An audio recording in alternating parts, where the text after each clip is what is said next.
Oke, kali ini kita bakal bahas cerita yang jujur aja cukup menyedihkan dari Sriwijaya FC. Sebuah klub kesayangan yang sekarang lagi diambang kehancuran.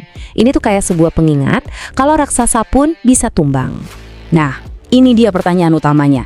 Gimana ceritanya sebuah klub sepak bola bisa sampai hancur lebur kayak gini? Dengan ngebongkar kasus satu klub ini, kita bisa belajar banyak soal salah urus, ambisi, dan ya konsekuensi pahit yang ngikutin di belakangnya. Oke, kita mulai dari masalah yang paling aneh dan paling mendesak mungkin ya. Sesuatu yang bahkan terjadi di luar lapangan hijau.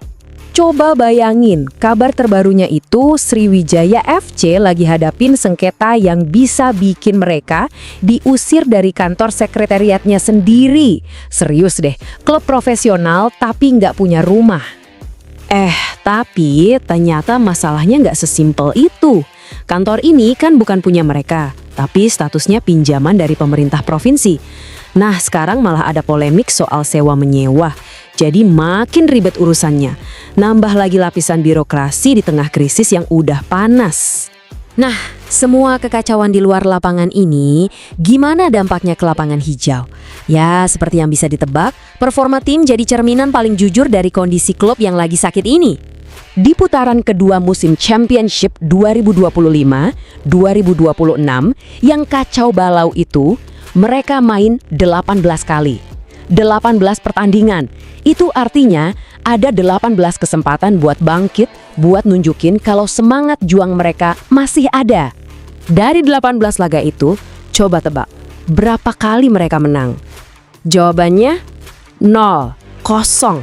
Bener-bener nggak pernah ngerasain manisnya kemenangan sama sekali sepanjang putaran kedua. Oke, kalau menangnya 0, terus sisanya apa? Ya, kalah. Dari 18 pertandingan itu, mereka kalah telak 16 kali. 16 kali loh.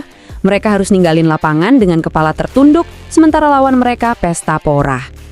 Statistiknya bener-bener brutal sih. Coba lihat, 18 pertandingan, 0 kemenangan, 16 kekalahan. Cuma 2 kali seri yang nyelamatin mereka dari rekor kalah terus-terusan. Hasil akhirnya, ya jelas, mereka jadi juru kunci di grup A. Catatan yang kelam banget buat klub sebesar ini. Jadi, pertanyaannya, kok bisa performa tim anjlok separah ini? Sumber yang kita bahas ini nunjuk ke satu alasan yang sebenarnya udah jelas banget. Dan disinilah kita nemuin akar masalahnya. Kekalahan di lapangan itu bukan penyebab utama, tapi cuma gejalanya aja.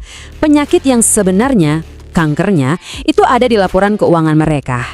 Iya, sumbernya bilang dengan jelas banget kalau semua masalah ini, kekalahan memalukan, sengketa kantor, itu akarnya cuma satu, krisis finansial yang parah banget. Uang itu kan ibarat darah buat klub, dan ini, darahnya berhenti mengalir. Efek dominonya jadi kelihatan banget kan? Pertama, nggak ada duit. Akibatnya, mereka nggak bisa bayar atau rekrut pemain bagus, jadi terpaksa main dengan skuad seadanya. Nah, tim yang lemah ini akhirnya jadi bulan-bulanan di liga, dan hasilnya ya bencana kayak yang kita lihat tadi. Oke, setelah semua kehancuran ini, terus gimana dengan jiwa klub itu sendiri? Apa yang tersisa dari identitas dan kebanggaan mereka?